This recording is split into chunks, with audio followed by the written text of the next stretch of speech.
요나서 3장 10절의 말씀입니다. 이 말씀을 우리 다같이 한 목소리로 받들어 읽겠습니다. 하나님이 그들이 행한 것 곧 그 악한 길에서 돌이켜 떠난 것을 보시고 하나님이 뜻을 돌이키사 그들에게 내리시리라고 말씀하신 재앙을 내리지 아니하시니라. 아멘. 우리 서로 좌우 옆으로 인사를 나누시겠습니다. 예수님 닮으셨습니다. 예수님 닮으셨습니다. 서로 축복도 나누시겠습니다. 당신은 하나님의 복덩이십니다. 당신은 하나님의 복덩이십니다. 이제 주님 앞에 한번 고백하겠습니다. 예수님으로 만족합니다. 예, 진심으로 예수님으로 만족하셔서 주님이 주시는 풍성함과 넉넉함으로 행복을 누리실 수 있는 복되고 아름다운 한가위가 되시기를 주님의 이름으로 간절히 축원합니다.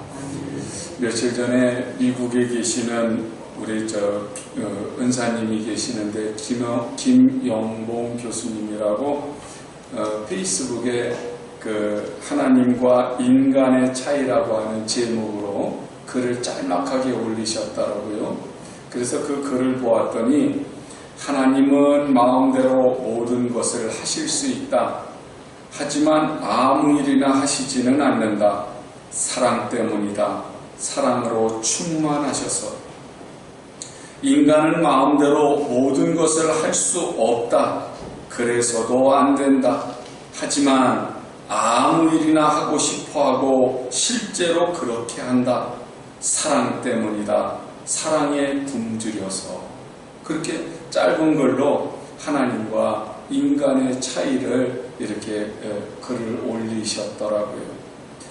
이 글을 보면서 오늘 말씀을 제가 이렇게 묵상하면서 그 글과 함께 이렇게 대비해 보면서 하나님과 우리의 사랑의 차이, 그 차이가 얼마나 큰지 비교할 수 없음을 다시 한번 느끼게 돼요.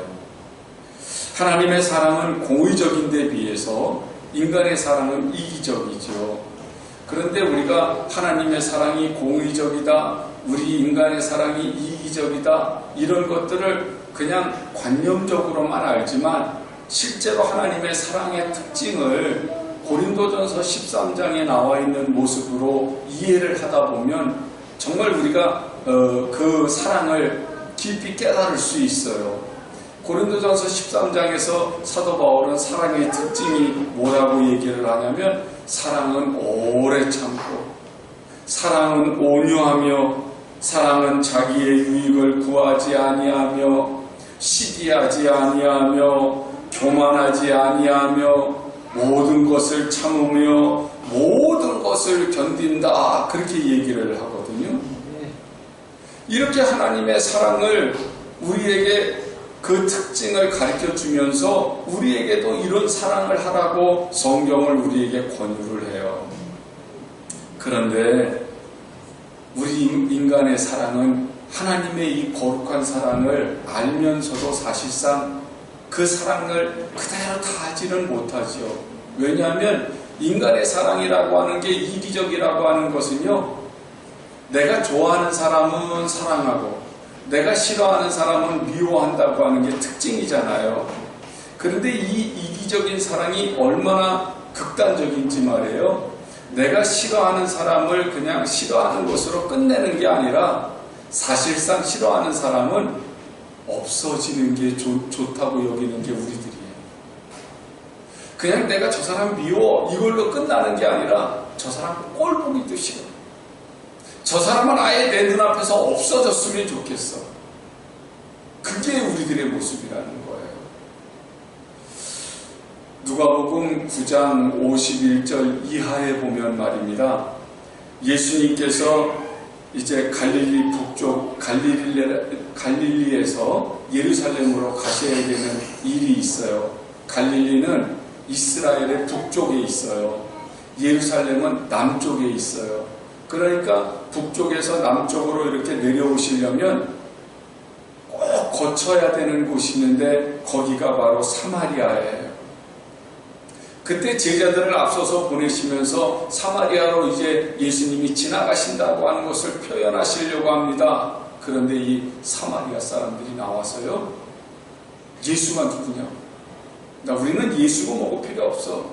왜 유대인이 사마리아 땅을 지나가느냐고 이래가면서 예수님 일행이 사마리아 땅을 통과해서 지나가시려고 하는 일에 제동을 겁니다. 그리고 우리 마을에 들어오지 말라.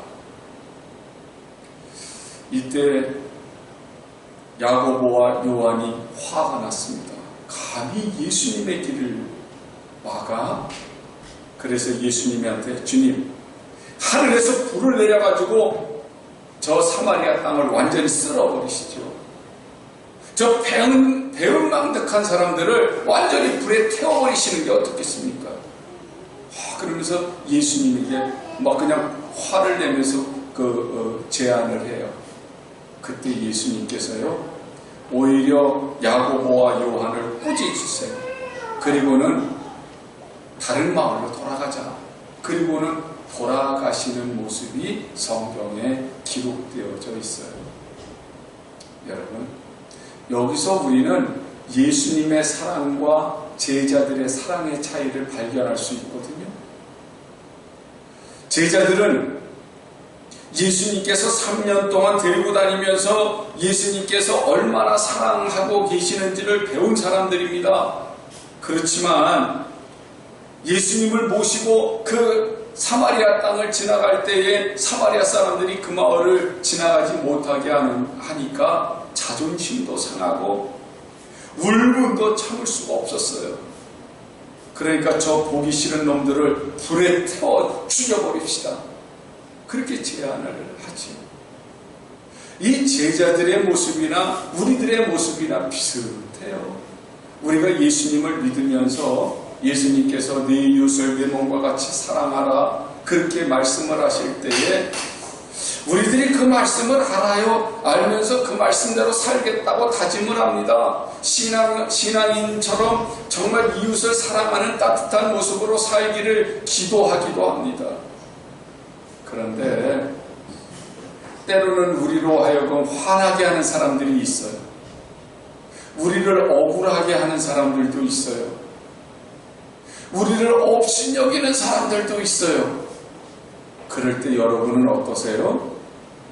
여러분들의 이 생각은 제가 잘 모르겠습니다만 저 같은 경우에도요, 화가 치밀어서 못 견딜 때가 있어요. 하나님, 저 정말 화납니다. 하나님, 저것들을 그냥 쓸어버리시기를. 때로는요, 나라를 위해서 기도할 때 김정은이가 없었으면 좋겠어. 예전에는 김정일이가 빨리 죽었으면 좋겠고. 근데도 김정은이는 어제도 살았더니 오늘 뉴스에도 보니까 여전히 살아있더라고요. 그냥 끝까지 살아있네. 그것이 우리 비단 저만의 마음은 아닐 거예요. 우리는 그냥 내가 보기 싫으면 없어져 버렸으면 좋겠어. 죽어버렸으면 좋겠어. 일본도 빨리 망해서 그냥 없어졌으면 좋겠어요. 그런데 주님은 여전히 일본이 잘 살게 놔두시잖아요.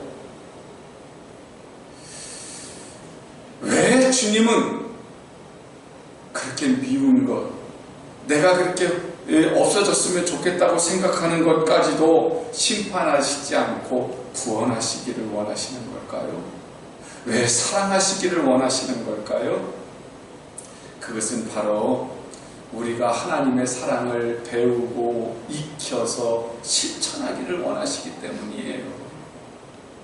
내가 하나님의 사랑을 배우고 익히고 실천하는 것은 바로 하나님의 형상을 회복하는 거거든요. 정말 하나님의 사랑을 실천한다고 하는 거 우리 힘으로는 도저히 불가능한 거 주님도 하세요. 사랑은 오래 참고, 사랑은 온유하고, 사랑은 겸손하고, 사랑은 자랑하지 않는다. 이거 말은 참 아름답고 쉬운데 보통 어려운 게 아니에요. 그런데 주님은 이걸 자꾸 하라고 우리에게 요청을 하세요. 내가 분명히 못할 것 아시면서도 요청을 하시거든요. 그 이유는 하나님의 형상을 잃어버린 내가 하나님의 형상을 회복하기를 원하셔서 자꾸 훈련하기를 원하시는 겁니다. 제가 운동을 하러 헬스장에 요즘 다니거든요. 근데 헬스장에 갔더니요, 벽에 커다란 거울을 사방에 붙여놨어요. 제가 운동을 하기 위해서 가면 참 제일 싫은 게 제 모습이에요. 배는 볼록 나오고 손발은 가느다란 노인네가 하나 거기 서 있는 거야. 저것 좀 없었으면, 저 거울이 없었으면 정말 좋겠어요. 날씬해졌죠? 제가 왜 날씬해졌는지 아세요? 그 거울 때문이에요. 그 거울을 보니까요, 제 모습이 보여. 그래서 제가 운동을 하면서 자꾸 그 거울이 제가 운동하는 모습을 비춰주니까 제 자세가 잘 됐는지 잘못됐는지를 보여주더라고요. 운동할 때에도 자세가 잘못되면요, 병만 있지 운동이 안 돼요. 그래서 제일 먼저 하는 게 자세를 잡아줘요. 제가 수영을 배울 때에도요, 그 수영 강사가 힘을 빼세요. 그리고 자세를 바르게 하셔야지 물에 떠요. 그 물에 뜨는 거 보통 힘든 게 아니에요. 힘 빼라는데 무슨 힘을 빼요? 곧 죽게 생겼는데, 숨을 못 쉬겠는데. 그런데 조금 익숙해져서 힘을 빼고요, 자세를 바르게 하니까 몸이 물에 떠서 수영을 하게 되더라니까요. 권사님 말씀대로 제가 그 운동을 하는데 자세를 바로 잡으니까 살도 좀 빠지고, 어떠세요? 좀 어깨도 좀 펴진 것 같지 않아요? 안 그래도 그렇다고 해주세요. 그런데 생각해보니까 축구하는 사람들 얘기 들어보니까 축구할 때에도 자세를 먼저 배운대요. 테니스를 할 때에도 자세를 먼저 배운대요. 탁구도 자세를 먼저 배운대요. 모든 운동이 자세를 먼저 배운대요. 그런데 생각해보니까 운동만 자세를 배우는 게 아니고요, 학교에 갔더니 학교에서 우리가 도덕을 배웁니다. 윤리를 배웁니다. 마음의 자세를 배우더라고요. 신앙생활을 하면서 보니까 신앙생활에서도 하나님께서 우리에게 제일 먼저 뭘 요구하시냐면 회개하라, 하나님 앞에 바로 서라, 이러면서 우리에게 회개를 가르치고 하나님 앞에 바로 서는 거룩한 모습을 가르쳐 주더라고요. 그게 바로 자세예요. 우리의 영적인 자세가 흐트러져 있으니까 하나님과의 관계가 바르지 않습니다. 하나님과의 관계가 바르지 않으면 신앙생활 제대로 못해요. 육신의 자세가 바로 되지 못하면 운동을 제대로 못한다니까요. 몸이 점점 허물어지고 망가져요. 그래서 운동을 안 하는 이만 못하다니까요. 우리의 도덕과 윤리의 자세가 제대로 되어 있지 않으면, 그러면 사람다움이 잃어버려져요. 아담과 하와가 하나님 앞에 범죄했어요. 그때 모든 것이 다 망가졌어요. 영적인 자세가 흩어져 버렸습니다. 그전에는 영적인 자세가 바르니까 하나님을 보면 마치 강아지가 주인 보듯이 막 기뻐서 하나님께 영광과 찬송을 돌렸었어요. 그런데 범죄한 이후에 제일 먼저 두려워서 숨은 것이 하나님이 두려워서 숨었어요. 하나님과의 자세가 어긋나 버렸습니다. 그러다 보니까 하나님의 형상을 잃어버렸습니다. 하나님과의 자세가 어긋나 버리니까, 하나님의 형상을 잃어버리니까 무슨 문제가 제일 먼저 일어나요? 마음의 자세가 어긋나 버렸습니다. 그러니까 그 전에 아담이 하와를 보았을 때에는 내 살 중에 살이요 뼈 중에 뼈라고 그렇게 여겼던 그 아내가 이제는 하나님이 주신 저 여자가 되어버렸습니다. 그래서 저 여자 때문에 내가 죄를 지었다고 원망합니다. 불평합니다. 하나님에 대해서도 원망 불평하고요, 아내에 대해서도 원망 불평합니다. 사람과의 관계가 완전히 틀어져 버렸습니다. 마음의 자세가 잘못되니까 사람과의 관계가 완전히 잘못됐어요. 그뿐입니까? 몸의 자세가 달라졌습니다. 그래서 사람이 그 전에는 하나님이 창조하셨을 때는 죽지 않는 모습이었습니다. 병도 안 들었습니다. 그런데 범죄한 이후에는 몸의 자세가 틀어져 버렸기 때문에 병이 옵니다. 그리고 죽어버립니다. 예수님께서 오셨습니다. 우리를 회복시키시려고 해요. 어떻게 회복시키세요? 이 삐뚤어진 자세를 바로잡으시는 거예요.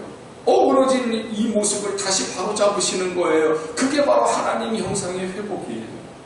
하나님과 나 사이에 잘못돼서 하나님을 멀리합니다. 하나님을 원망합니다. 하나님을 떠나갑니다. 하나님을 믿지 않습니다. 우상을 쫓아갑니다. 이게 완전히 영혼의 자세가 흐트러졌기 때문에 죽음을 향해서 가는 거거든요. 그런데 주님께서 오셔서 하나님과 나와의 바른 관계를 위해서 우리의 자세를 바로잡아 주십니다. 회개하고 거룩해지라고. 그래서 하나님 앞으로 다가갈 수 있도록 우리를 하나님의 자녀로 삼아 주셨습니다. 그래서 신앙생활이 뭐냐면 우리들의 마음의 자세를 바로 하는 거예요. 신앙의 영적인 자세를 바로 하는 거예요. 그리고 또 우리의 마음을 바로잡아 주십니다. 우리가 서로 미워했던 그 모습을 다시 사랑하라고. 그게 우리의 마음을 바로잡아 주시는 거예요. 이것은 도덕과 윤리보다 훨씬 차원이 높은 경지에 이르러야 됩니다. 그렇기 때문에 우리가 제대로 지키지 못할 것을 알면서도 하나님을 내 목숨을 다해서 사랑하고 내 이웃을 내 몸과 같이 사랑하라고 요구하시는 거예요. 이것이 우리의 마음가짐, 마음의 자세가 바로잡히는 거예요. 이것이 바로 하나님의 형상을 회복하는 거예요. 그러면 육신의 자세가 바로잡히지면 어떤 일이 일어날까요? 이러면 우리가 병들지 않고 우리가 죽지 않잖아요. 그런데 이것은 도무지 우리가 살아있는 동안에는 이룰 수 없어요. 그래서 우리는 죽었다가 부활하는 거예요. 부활해서 그때에는 이제는 우리의 육신의 자세도 바르게 돼서 이제 죽지 않고 영원히 주님과 함께 살 수 있는 소망의 날이 있는 거죠. 주님이 우리에게 이렇게 영적인 바른 자세, 마음의 바른 자세, 그리고 육신의 바른 자세를 세우셔서 이게 바로 하나님의 형상을 닮은 사람다움이거든요. 이 사람다움을 회복시켜 주시려고 오늘도 우리에게 하나님의 그 사람다움을 일으켜 주시기 위해서 이 고장난 부분들을 고쳐주고 계시는 거예요. 사랑하는 여러분, 주님은 우리를 주님 하나님의 거룩한 자녀로 삼으셨을 뿐만 아니라 하나님의 형상을 회복시키셔서 하나님의 나라를 확장시켜 나가기를 원하시거든요. 그렇기 때문에 우리 힘으로는 감당할 수가 없어요. 우리 힘으로는 하나님의 사랑을 실천할 수 없어요. 그런데 성령까지 보내주셔서 성령의 능력을 우리에게 주심으로 말미암아 인간의 한계를 뛰어넘는 사랑을 할 수 있도록 요청하시고 도와주시고 우리들을 이끌어 가시는 겁니다. 하나님의 그 부르심을 받은 선지자이지만 인간의 한계를 뛰어넘지 못하는 사람이 오늘 성경에 나옵니다. 그가 바로 요나예요. 하나님께서 요나를 통해서 우리에게 말씀하시고자 하시는 게 뭡니까? 우리로 하여금 하나님의 거룩하심을 입은 모습 그대로 이 세상을 향해서 사랑을 베푸는 사람이 되라는 거지요. 본문 말씀을 보면 요나는요 분명 선지자예요. 근데 선지자다운 모습이 없습니다. 근데 예레미야는 하나님께서 부르셨을 때 주님 저는 참 연약합니다. 저는 이 사역을 감당할 능력이 없습니다. 그러면서 예레미야는 또 하나님 앞에 겸손한 모습을 보였거든요. 이사야는 주님 제가 여기 있습니다 이래가면서 적극적으로 나선 한편 예레미야는 저는 일을 감당 못합니다 이러면서 겸손하게 엎드리는 그 모습을 보면 야 선지자라고 하는 것이 이래야지, 이래야 충성스럽고 이래야 일할 수 있는 그런 능력이 되지, 그렇게 우리가 볼 수 있잖아요. 그런데 요나는요 니느웨에 가서 하나님의 복음을 증거하라고 주님께서 부르셨더니 알겠습니다. 그렇게 말해놓고는 반대편이 다시스로 도망을 가버렸던 사람이거든요. 배를 타고 다시스를 향해서 열심히 가는 그 요나를 향해서 주님은 배를 난파시키시고 물고기까지 예비하셨다가 그 요나를 다시 주님께서 목적하신 니느웨라고 하는 곳에 가서 토해놓도록 만드시는 것을 보게 돼요. 참 하나님의 사랑이라고 하는 것을 우리가 다시 한번 생각해 보셔야 돼요. 우리 같으면 우리 사랑은 어떤 사랑이라고요? 없어졌으면 좋겠어. 내 마음에 안 드는 것은 그냥 잘라버리는 거잖아요. 그러니까 우리는 우리 말을 안 들으면 절교하잖아요. 잘라버리잖아요. 회사에서, 직장에서라든지 아니면 우리의 사업터에서 우리 말을 안 듣는 직원이 있으면 잘라버리지요. 또 그렇지 않다 할지라도 우리가 사회생활하면서 우리 사이에 이렇게 대화를 하다가도 내 마음에 안 들면 우리는 절교하잖아요. 안 만나잖아요. 하나님도 요나같이 이렇게 불순종하고 도망가면 다른 선지자를 세우고 요나를 잘라버리시면 되는데 하나님은 포기하시지 않아요. 물고기를 예비하셨다가 그 물고기의 뱃속에서 요나가 회개하는 모습을 보고 또다시 주님은 결국 니느웨로 보내셔서 사명을 감당하게 하신다니까요. 하나님의 사랑은요, 인간의 사랑과 달라서 포기하시지 않아요. 이 포기하시지 않는 사랑이 바로 여러분이 이 자리에 있게 하시고 제가 이 자리에 있게 하시는 그 놀라우신 사랑이라는 거예요. 하나님은 하나님의 사람들만 포기하시지 않는 게 아니라 이 세상 사람들도 포기하시지 않아요. 아까도 말씀드렸는데 일본 사람들 밉죠? 그래도 포기하시지 않아요. 북한 포기하시지 않아요. 설사 김정은이까지라도 포기하시지 않아요. 그래서 하나님은 회개하기를, 그들이 하나님의 자녀가 되기를, 그들이 하나님의 형상을 회복하기를 주님은 기대하고 계신단 말입니다. 유대인인 요나가 세상에서 없어지기 바라는 오직 한 나라가 있어요. 그건 바로 아수르였어요. 그 아수르가 이스라엘을 멸망시킨 나라거든요. 그런데 아수르의 수도 그곳에 하나님께서 40일 뒤에 심판을 내리시겠다고 하는 것이 이 요나에게는 얼마나 행복한 얘기였을까요?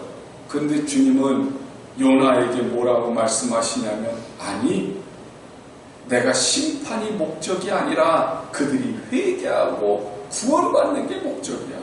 그러니 내가 가서 그 사람들에게 하나님의 심판이 40일 뒤에 올 거라고 전하라는 거지. 하나님께서 요나를 니느웨에 보내셔서 복음을 증거하게 하시는 것처럼 우리에게, 우리의 주변에 있는 사람들, 내가 미워하는 사람들, 내가 안 봤으면 좋겠는 사람들에게까지도 하나님의 사랑을 보이라고 하는 이유는 왜 그럴까요? 그것은 그들을 심판하시기보다는 그들을 사랑하시기 때문이죠. 그들을 구원하시기 때문이죠. 그래서 그들이 죄악을 깨닫고 하나님께로 돌아오게 하시려고 하는 무한하신 사랑, 무조건적인 사랑을 나에게 베푸셨던 것처럼 그들에게 베풀고 계시는 겁니다. 니느웨 사람들처럼 이 시대의 사람들도 지금 하나님을 원망하고 무시하고 떠나가고 있지 않습니까?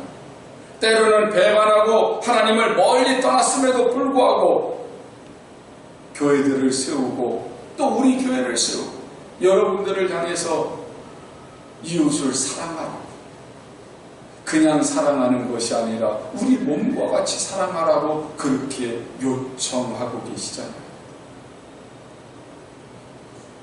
예수님의 십자가 죽음은요, 우리만을 위해서 죽으신 게 아니에요.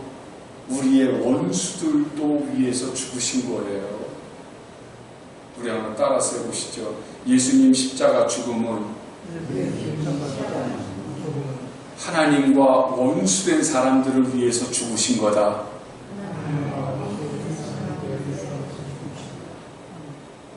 그러니까 하나님과 원수되었던 나도 구원하신 거지. 그러면 지금도 하나님과 원수된 사람들을 주님은 구원하는 그런 사랑을 지금도 보여주고 계시는 거예요. 이 사랑을 우리에게 전하라는 겁니다. 우리는 저 사람들이 구원받지 않았으면 좋겠어. 그럼에도 하나님은 우리에게 그 사랑을 전하라고 그러세요. 왜냐하면 내가 그 사랑을 전할 때 나는 하나님의 형상을 회복해가는 것이에요. 내가 싫어하는, 내가 미워하는 사람들은 하나님의 사랑을 받고 구원받을 수 있는 기회를 얻을 수 있는 것이기 때문에 여러분, 오늘 우리가 하나님의 사랑을 증거함으로 인해서 세상 사람들을 구원하는 것만 목적이라는 착각을 버리세요. 내가 하나님의 사랑을 실천하고 전하는 것으로 나는 지금 하나님을 닮아가고 있다는 사실을 기억하셔야 합니다. 니느웨는 사흘 동안 걸어야 되는 큰 성입니다. 어린아이만 12만 명이니까요. 성경학자들이 연구를 해보니까 어린아이가 12만이라면 어른들까지 다 포함한 수가 줄잡아 100만 정도 된다고 그래요. 지금 김포 인구가 얼마나 됩니까? 한 4, 50만 됩니까? 그러면 적어도 김포 2배나 되는 성이에요. 그러니까 밤낮 없이 3일은 다녀야 돼. 그런데 요나를 한번 보세요. 요나는 단 하루. 하나님이 하라고 그러니까 어쩔 수 없이 단 하루 다녔어요. 단 하루 다니는데도요, 그가 무슨 명설교를 했거나 목소리를 다해서 외친 사람이 아닙니다. 그냥 성의도 없이 40일이 지나면 니느웨가 무너질 거다. 요 말 한마디. 40일이 지나면 니느웨가 무너질 거다. 사람이 뭐 알아들을 수 있거나 없거나 그냥 대충 하루 정도 그렇게 말하면서 돌아다녔을 뿐이에요. 정말 우리 같으면 하나님의 복음을 증거하라고 그랬으면 아주 최고의 명설교를 했을지도 모릅니다. 아니면 책망하는 설교를 외쳤을지도 몰라요. 그런데 이미 요나의 마음은 니느웨 사람들을 사랑하는 마음이 없었기 때문에 어쩔 수 없이 40일이 지나면 니느웨가 멸망할 거다. 그냥 개미 소리만한 소리로 그저 작은 소리를 하루 떠들면서 다녔을 뿐입니다. 그런데 놀라운 일이 생겼습니다. 그 소리를 듣는 사람들마다 지위고하를 막론하고 옷을 벗고 베옷을 입고서는 회개하는 역사가 일어납니다.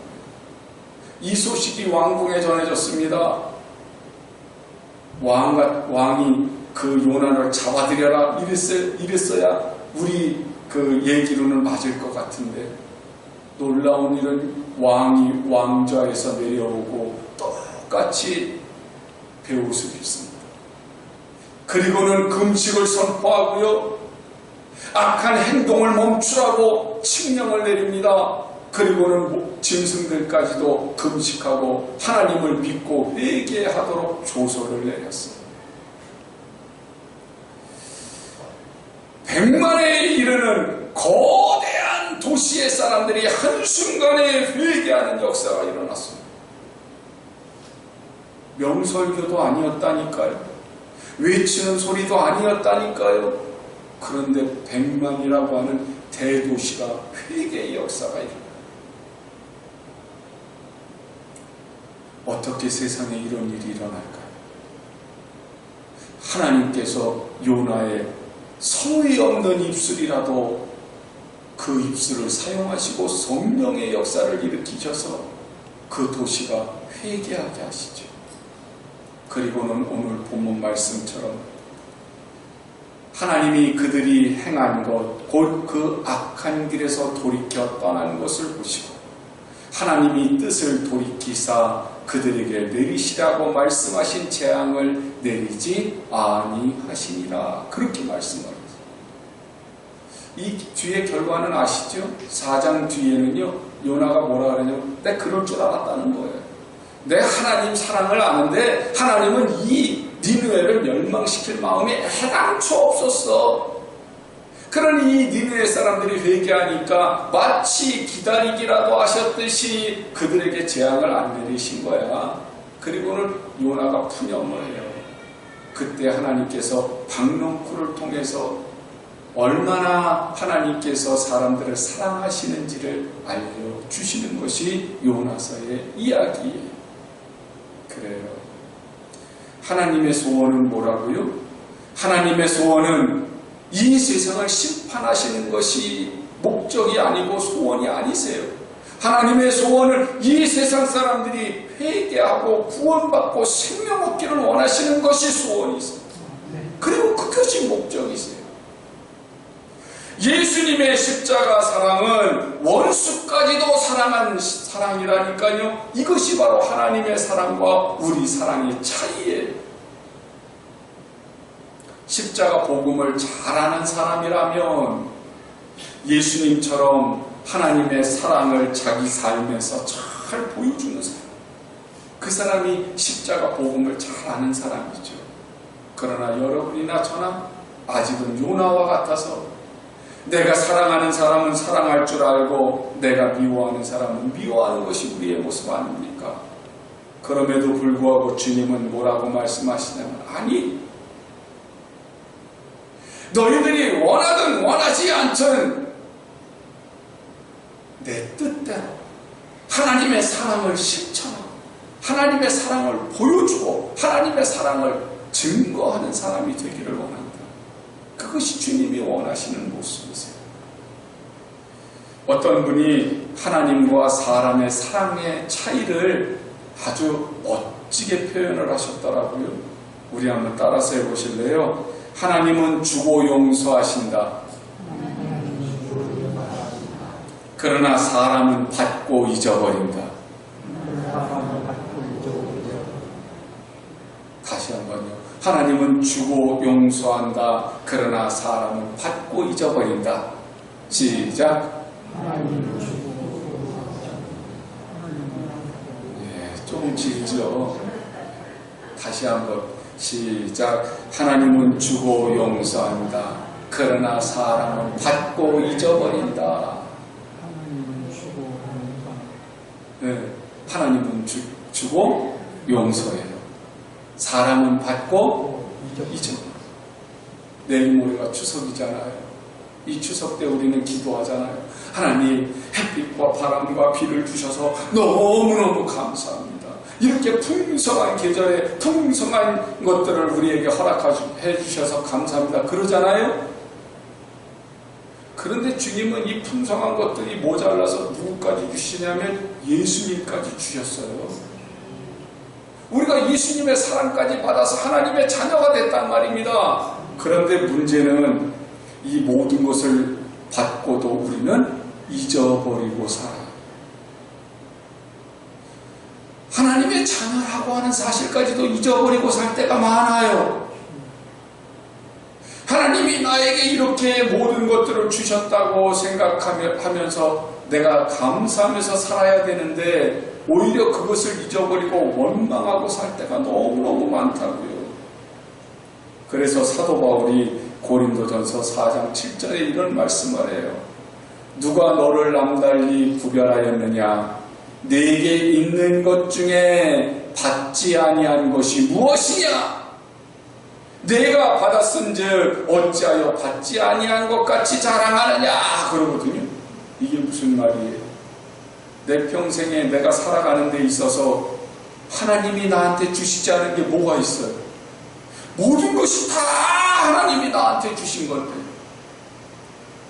그런데 때로는 내가 받지 못한 것이 있는 것처럼 하나님을 원망합니다. 왜 안 주십니까? 이래가면서 원망하기도 해요.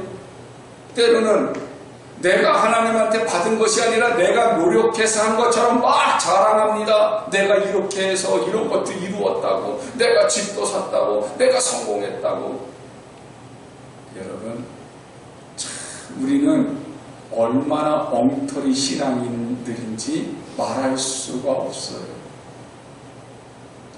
추석을 맞이해서만 감사할 게 아니고요, 우리는 평생을 감사해야 돼요. 주일만 감사할 게 아니고요, 기도할 때만 감사할 게 아니고요, 우리는 모든 순간순간마다 감사해야 돼요. 이거 숨 쉬고 있는 거 감사하잖아요. 하나님이 주신 건데 우리는 잊어버리고 살아요. 가정을 주신 거 감사하잖아요.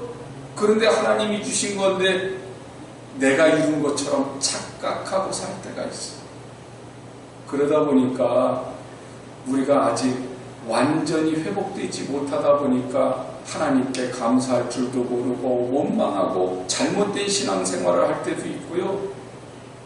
내가 이웃을 향한 사랑이 회복되지 못하다 보니까 부부 사이에도, 부모 자녀 사이에도, 형제 사이에도 우리가 진심으로 사랑하지 못할 때도 있고요. 여러분, 심판과 멸망은 하나님의 본 뜻이 아닙니다. 이것은 하나님의 본심이 아니에요. 주님의 본심은 죄인을 버리지 못하시는 것이 그게 본심이에요. 왜냐하면 구원하시기를 원하시니까, 사랑하시기를 원하시니까, 한 영혼이라도 놓치지 않으시려고 하는 것이 하나님의 본 마음이세요. 그렇다면 우리가 이 사랑을 받았잖아요. 나 같은 것도 이 사랑을 받았다니까요. 오히려 나를 미워하는 사람이 많겠어요? 나를 좋아하는 사람이 많겠어요? 의외로 말입니다. 나 미워하는 사람이 좋아하는 사람보다 더 많습니다. 그런데 주님이 나를 사랑하셨다고, 그리고 하나님의 자녀로 삼아주셨다니까요. 그렇기 때문에 그 사랑을 받은 내가 하나님의 사랑을 좀 깨닫고 하나님의 자녀답게 하나님의 사랑을 좀 실천하고 세상에 생명을 전하는 그런 우리 교회가 되고 우리 사랑하는 성도들이 되시기를 원합니다. 나 같은 것도 주님이 사랑하셨어. 나 같은 것도 주님이 은혜를 베푸셨어. 우리의 힘으로는 참 미워하는 사람 사랑하기 불가능합니다. 귀찮은 사람, 나를 정말 힘들게 하는 사람 사랑한다는 게 보통 어려운 게 아니죠. 그런데 내 힘으로는 안 돼요. 그러나 성령의 능력으로는 가능해요. 하나님의 힘을 나한테 주신 그 사랑, 그걸 내가 힘입고요, 성령의 능력으로 내가 하나님의 사랑을 실천하고자 하면 하나님은 나에게 힘 주시고 능력 주셔서 많은 사람을 사랑할 수 있게 해주시고요, 내가 나를 미워하는 사람이 더 많다고 그랬잖아요. 그런데 이제 앞으로는요, 나를 좋아하는 사람이 더 많을 수 있도록 만들어주세요. 왜냐하면 내가 미워하는 사람이 많기 때문에 나를 미워하는 사람이 많았던 거거든요. 그런데 내가 좋아하는 사람이 많아지면 나를 좋아하는 사람이 많아질 거거든요. 그렇기 때문에 우리가 그 복음성가에 나오는 것처럼 물이 바다 덮음같이 여호와의 영광이 이 세상에 가득한 것처럼 물이 바다를 덮음같이 하나님의 사랑을 우리들이 세상에 많이 퍼뜨려서 이 지역도 구원하고요, 행복한 가정도 만드시고요, 하나님의 형상을 회복하셔서 주님의 영광을 나타내고 주님의 마음을 시원하게 해드리는 하나님의 거룩한 자녀들이 되시기를, 추석을 맞이해서 하나님의 풍성함이 여러분의 심령에 풍성해지기를 예수님의 이름으로 간절히 축원합니다.